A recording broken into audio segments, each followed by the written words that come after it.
My name is Nabil, and this is the Chickens documentary.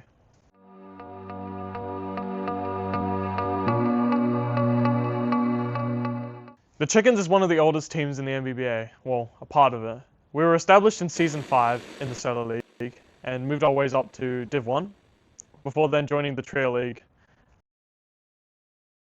The team was basically just me up until the Trio League.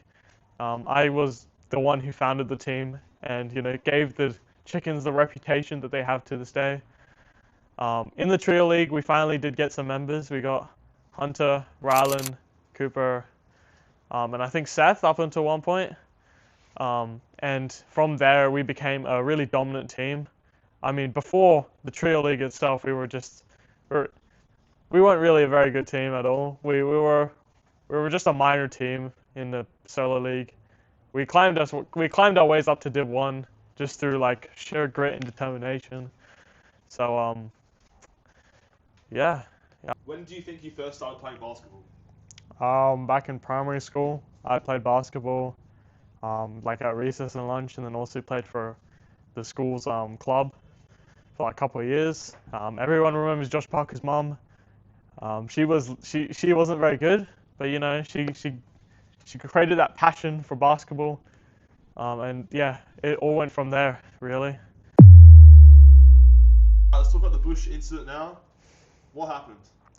Well, from what I can recall, I won that game for starters. For seconds, I was like, that was like the legacy of the Chickens after that happened. Like, we were known for that, myself included, and it was like really, really frustrating that our image was tarnished by like a little kid who just like was just being like, he wanted to do that. Like, everyone knew he wanted to do that. He didn't get punished for it, right? But in a mature way, it was a bad thing what he did. I don't really think he got punished for it, but it doesn't really matter because he doesn't play anymore.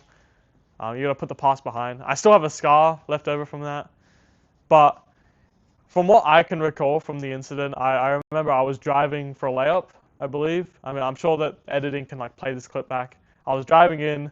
Seth was defending in a weird way. He was or should I say the airballers? He had his arms up like this, like he was like trying to like hump me basically. Like he had his arms up, and he wasn't like defending me or like trying to stop the layup, but he was like clearly going for the push there. But he didn't want to use his arms because obviously he'd get in trouble for that. So he used his body and pushed me over into that metal grate right there. It's still there for some reason, safety hazard or whatever. But it slit my arm right open, and it wasn't it was like live streamed as well, so everyone saw that. It's like one of the most like it's in the top like 20 like most viewed live streams for some reason. I guess people just like rewatching that one clip. The aftermath of that though was obviously I won the game still. I don't know how. I believe it was a buzzer beater. Seth only got a tech that game. He didn't get like any. I mean, but yeah, it was not a good time for the Chickens. It would probably be the lowest point. Alright. Why did it happen?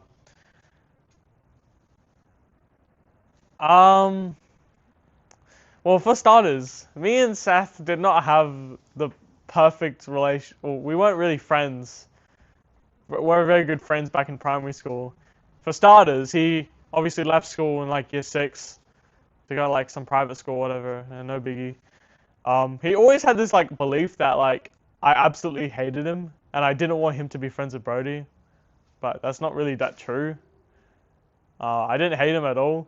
Actually, I thought I was always confused on why he hated me, and then realized afterwards that's why he hated me. Not true though, just rumors, apparently. So yeah, I think all of that hatred sort of just like built up and culminated into that one game, and then he pushed me. And not that bad though. I would say that that's probably the best case scenario. Worst would probably be him like punching me or something. So I think that's why. I think it's just like personal stuff that conflicted with the game really. How long did the fallout of that incident last over the next couple of years?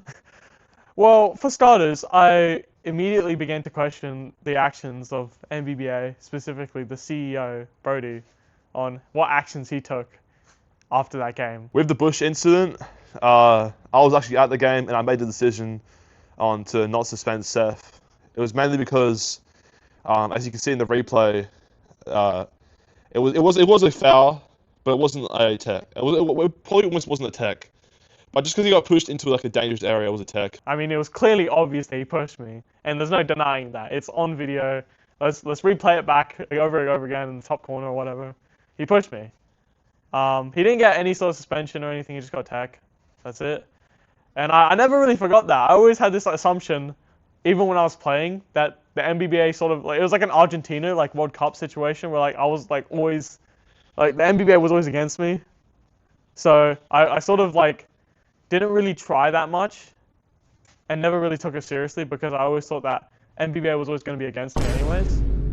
But I think the whole situation's died down. I haven't necessarily forgiven the NBBA for not taking action in that incident, but you know, you live, you learn, and I hope NBBA can learn from his past, hopefully, and not make decisions like that ever again. How seriously do you think people took the NBBA before the league?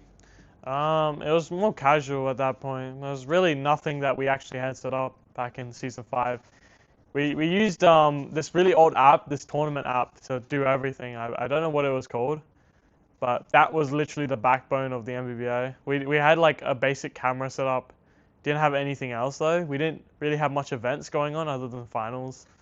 But across each season, we started adding like new stuff to it. But season 5 was like as basic as it could be for the NBBA. Do you think playing in that season it was more fun than it is now? I would say it was probably funner when it was casual, but I also like how it's more serious now, because it gives us room for growth compared to season 5 where like the idea of having a sponsorship or like actually earning money off of this was like just like like magic really. It wasn't like an idea, but now that we're in like season like I didn't even know what season we're in at now. It's like an actual possibility that we could start like getting sponsorships and stuff and like expand the league properly. So after a couple seasons of being in the NBBA as the Chickens, I at some point just disappeared from the eyes of pretty much everyone in the NBBA. I took a break, really. It wasn't a break though. From the perspective of literally everyone else, they thought I just disappeared. But no, really the case was that I had.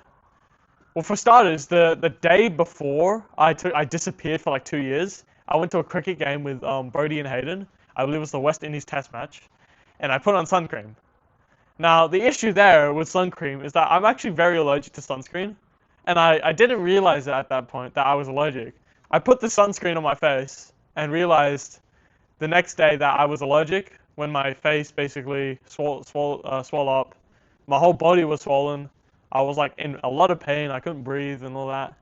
And then I had to go to the hospital and all of that because I was allergic to sun cream, which I didn't realize at that point. I tried like it's a long story, but the day I had to spend a lot of time recovering. My face was like super swollen and like I reckon you can still see the effects of it to this day because of how bad it was. Because I basically slept through it, so I didn't realize until I woke up. That's like the first phase of the break. That's like the main reason I disappeared. Number 2 is that I started working at the same time, so I got a job. It was in my cafe. I don't know. I got a job at that time. So I was like really committed to that because I just like wanted money. So I worked like 5 days a week, 4 or 5 days a week in high school, just trying to get money. So I had a lot of money, but I had no time basically. So that's number 2. And then number 3, I really just didn't feel motivated at that point because I was not very good at basketball, to be honest. Like, that's just the truth. Like, I wasn't good.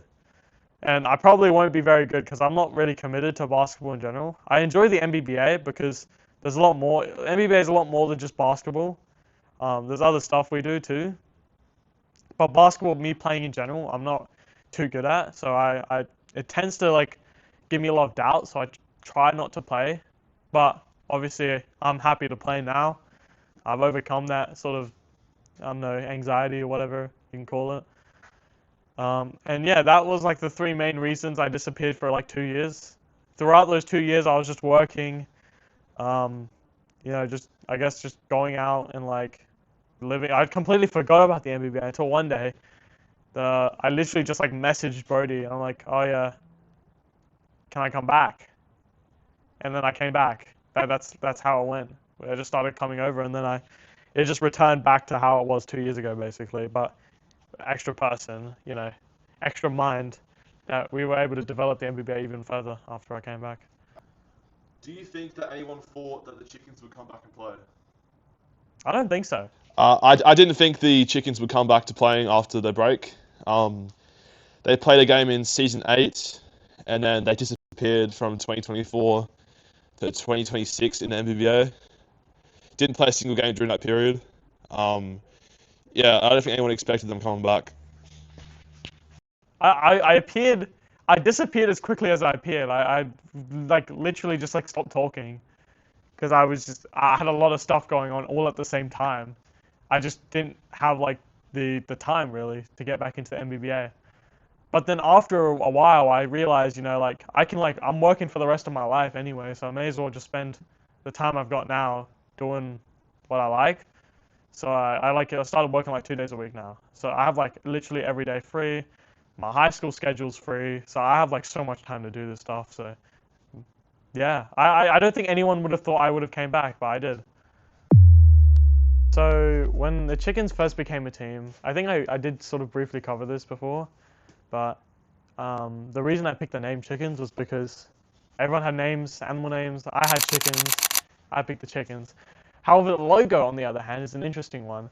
Now, Chickens never formally had a logo up until basically the Trio League. We were mixing around with the logos. Everyone had established logos except for the Chickens. Brody had a different logo. Hayden had a different logo. I didn't even have the logo, and so everyone would switch between them. So if you go through the live streams and all that, you may notice that Chickens have like very different logos, and that's why. But now that we're in the Trio League, Chickens have the established logo. For some reason, AI thinks it's a rooster. There's the irony there, but yeah, that's like the two main foundations of the Chickens. The third one would probably be our sponsors and all of that. Obviously Magpie Man is a big one, Big Red, the chicken feed. I think it's one right there, Red Hen. Big Red. Big Red. That's the tomato soup. I mean Red Hen. Red Hen. There's not much to the Chickens branding up until the Trio League, really.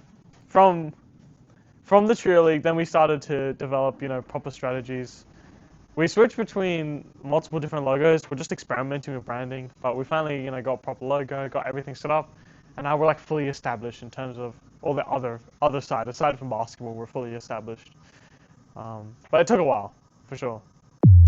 Now that season 1 was fully established for the Trio League, there was a lot of, confusion around the Chickens, really. It's weird that the captain, manager, coach, whatever you call it, had never met his players or one of his players before. And it was really, really weird from other teams, basically. They didn't see it, really. I didn't know Hunter. I knew Cooper, I knew Rylan, I knew that they were good, but I didn't know Hunter. And I put all my bets on Hunter. And I was really skeptical up until that first game when I saw him rock up. And I realized, I got the good one.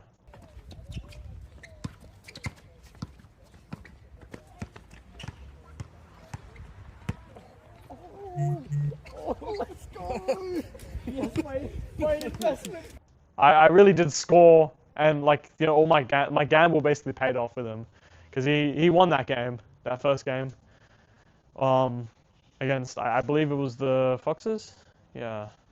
So that my expectation before seeing Hunter was that it's gonna be a pretty mid-season, honestly, because my expectations for Hunter weren't too high. All I heard that he was good. Cooper is pretty good. Rylan's pretty good, so only makes sense. From other teams' perspectives, I was pretty afraid of the Roosters, just because like that generational trauma that you have. Like when you obviously in the Cell League, the Roosters were like the scariest team you could go against, Roosters and Ducks. Yeah, so I was pretty scared of the Roosters, to be honest. I didn't really think we were gonna do well that season. Obviously, it was like a pilot for the NBBA league, so I mean my expectations weren't too high. We were sort of just more fixated on modernizing the league, making it better. So my second thought was on my players, and number one thought was the overall league itself, like trying to get it run up and running, which was all of our minds at the moment. Me and Brady and Hayden, we're trying to get the league working first before organizing the teams properly. So up until that point, wasn't too fixated on my players. After that first game, sort of flicked in my head that we actually have a shot at winning because Hunter is just so good, bro. Like there's like no glaze there. Like obviously we've got Rylan as well. He's proven that he's a champion in the solo league already. And Cooper, he's the bloody tank. So it just works well together. We've got like 3 really good players. So an important part of the NBBA now is the Trio League, or just the league itself. It's now the main league in the NBBA now. I was a key part in the league forming, along with Brody and Hayden. Us 3, had one like really long phone call, and like we decided to form the league with a bunch of players. So I believe they were at Moonta that night, and I was at the cinemas. And we talked about how the rules would work, how we would draft players, how the season would go, what players we'd be recruiting. So I remember I spent so long trying to convince Hayden and Brody to give me Hunter. I was basically saying, just to keep it fair, give me Hunter. I never met Hunter up until that point, so I didn't actually know how good he was. They were just like, oh yeah, he's good. And I'm like, well, a lot of people are good. So I didn't really know. So I basically put all my bets on Hunter to be a good player on that phone call. So I was trying to get I believe I got Cooper, Rylan, and Hunter, or Seth, Rylan, Hunter. I believe it was one of those 3 people. I got all 3 of them. That phone call, and then from there we had more phone calls. We traded players. We did some preseason trades. And then the league started. We decided to switch up the way we would film stuff. We'd film stuff with a new app that I've already discovered, Prism, which made it much better. We had a proper scoring system. We counted stats this time. We had a much more like proper laid out guidelines for the league, whereas the solo league before was a mess, honestly. But this league is much more proper, and I think it's a really big part in the NBBA now.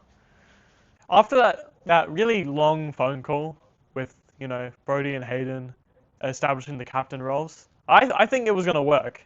Just because, we were so invested into the NBBA at that point, or both of them. I wasn't necessarily too invested, but I thought the idea was really good. The only thing I had doubts about really was how we're going to get this much players. Because, if there's 3 teams, 1 sub, 2 players. That's between 3 teams. So 3, 6, 9. We're going to have 9 players in the entire league, including the 2 captains. So I was just a bit skeptical there. However, on other captains like Brody and Hayden, I had pretty much good confidence that they were both as invested in the trio league as much as I was going to be. So I wasn't too worried in them being doubtful at all. So the first season for the Chickens started off really well. We were winning pretty much every game we went against, only losing under certain circumstances, like some players were away or whatever. But we won majority of our games, and that was true. However, we were also picked favorites to win the finals. However, that's changed now. Now that we're in the finals, the pressure is different. The atmosphere is different, and I think the pressure itself has changed the chemistry of the team, along with other outside circumstances, like for example, Cooper breaking his arm. Not good. Obviously, hope he gets well, but not really good time, bud. Come on. So that's clearly a major burden in our road to the finals. I think we can still win, but it's up to our players to decide that. Hunter is very, very motivated and fixed on winning the finals. Rylan, on the other hand, not really. I don't think he's taking it too seriously, which I really am sad about. I mean, we worked so hard to get to the finals, just for our player to give up. Anyway, where were we? Yeah. Starting off, our finals matches were pretty stressful because, we started actually losing matches, which is, when you're winning for the whole season and you start losing the finals, it really does take a big hit on you, and on the players too, so wasn't very good. We won a couple, I believe we won a couple matches too. However, we're on a losing streak right now, and we need to really lock in and get our A game out. So this is filmed before the finals game, by the way, so I have no idea whether we win or not. All I know is that the finals does really change up pretty much every aspect of your team. It affects your team in some way. It's really the pressure. You've obviously played for so long, you've worked so hard just to get to the finals, and it just affects you. But I think we'll win. You don't know though.